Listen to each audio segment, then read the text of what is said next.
We're not called Five Hive, we're called Five. Please. Please. Didn't think it was that I bad. didn't mind it either that much, to be honest with you. Really... Yeah. These chairs are really slippy, aren't they? Or is it just me having an issue? Are you worried about doing those dance moves? Absolutely no, not. Smash it out. Cannot wait, no fear. I think the caffeine levels are running quite high. Easy, Scott, easy, bro. Yeah. 5 here, all 5 of you. Why now? Why not? Why not? No, we do, honestly, the reason why is because what happened was we've never all been ready at the same time. And that word that you say a lot, synchronicity, it felt like it was a moment in time that needed to be captured. And I phoned Abz after 10 years. I'm Abz. Abz is there now. He was there on the last interview. I phoned Abz and said, no, let's talk. And we had a really beautiful conversation. And it might not have gone that way. So in 2006 or 5 or something like that, I remember we was all around Scott's house and I weren't feeling it. I don't know. I just felt it was wrong and we were all coming from the wrong place and we were it just weren't right. Then Abz has had a time where he left the band and it weren't right for him and he was brave enough to not do it. Suddenly, we're all aligned where we're all in the same place, we all want it at the same time, we all finally, something clicked and we understood that, you know, any negativity feeling that we had between each other or whatever, we were just vulnerable children. And we weren't all to blame, so we forgive each other for anything that happened. We forgive ourselves for some of our behaviour. Has it all been smooth sailing then since you guys decided to get back together? No cheeky arguments? It's insane, and Scott did steal my word, but the synchronicity that's been going on, you know, when things just flow and everything falls into place, and that's what's been happening this time. There's no barriers, it's just going like magical. A freight train. It feels magical. Because you were known as obviously the bad boys of pop. Are you still the bad boys? We're still bonkers. Yeah. But still a bit crazy, we're just a little bit older. And what would you say is the naughtiest thing you've ever done? Ever? Yeah, ever. I probably wouldn't say that on camera. To be honest with you. The cliched ones are throwing TVs out hotel windows, embedding chairs into hotel walls when we got pitted against Ricky Martin, so our single didn't go to #1. I demolished my hotel room.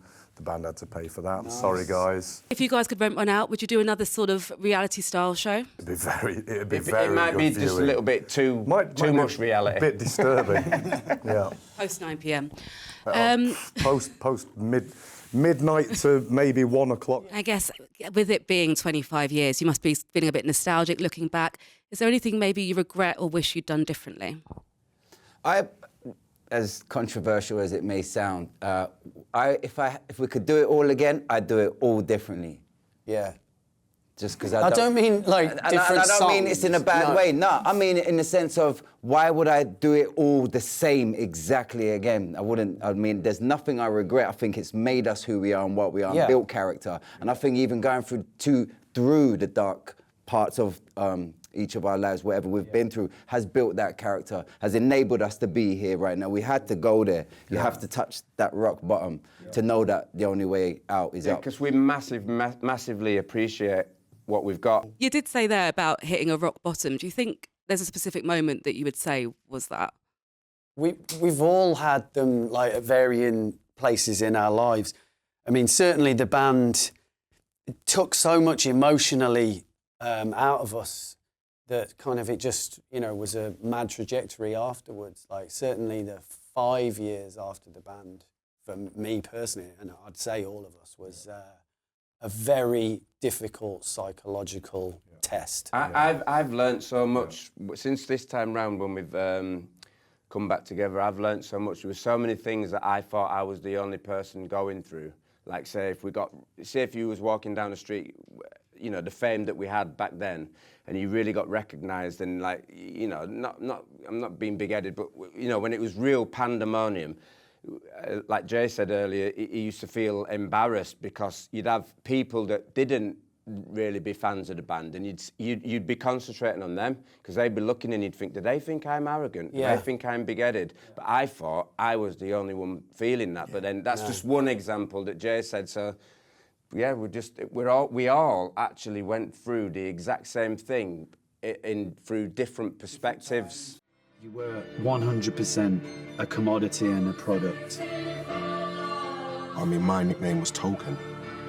I do remember locking my hotel door every night and just going... If you don't want that, then be an accountant. You can't have it both ways.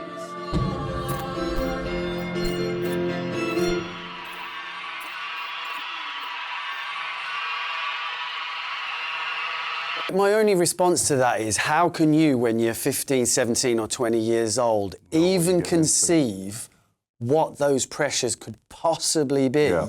Because all you see is the dream that you're sold. You're like, oh, I'm going to be, you know, a pop star or whatever. You can't possibly know. So I'd say to him, you know, the support, I guess, in those days wasn't there. You know, whether that's psychological support or whatever, that does seem to be there now. But then also on the flip side of that is, I think, like a thank you for the opportunity as well. Yeah, like, yeah, 100%. I'm not, yeah, I'm not either way. Like we're on both sides of the argument, but there is also that. Back on the stage, obviously you guys will be performing some of your favourite hits. Do you have a favourite and a worst song? There's so many, you know, it's hard to pick a favourite. I normally say Keep On Moving and the ones that Richard said, but one that I really like that I don't think gets quite enough credit is It's Things You Do. I do like that. I do like that tune. Great dance. You guys are focused on the tour, but will there ever be any new music? You can never say never. We didn't know we was going to go on tour. We didn't know that. You know, we're in this lane where everything's organic. We've got a real great feeling, and if we get too ahead of ourselves, you know, we're going to go down the wrong roads. Yeah. So And we also know, like, we're fully aware that can be negativity. Like, you know, we're known for our hits. People want to hear the hits. But we know, like, if we were like, oh, yeah, we'll make some music, they'd be like, oh, a few groans from people. But that said, if Calvin Harris did pick up the phone and said, should we make a summer banger? And said, Rich, will you marry me? Rich would say yes. Probably would do all, on the tour, it will be the hits. Yeah, that's all we're concentrating on. It's going to be the songs that we've already got. Genuinely, like, thank you to everybody that's, like, supported this comeback tour.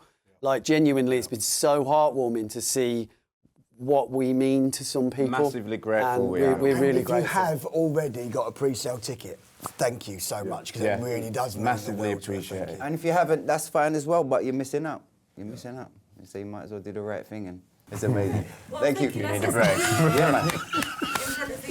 Lovely. You need a break, lad.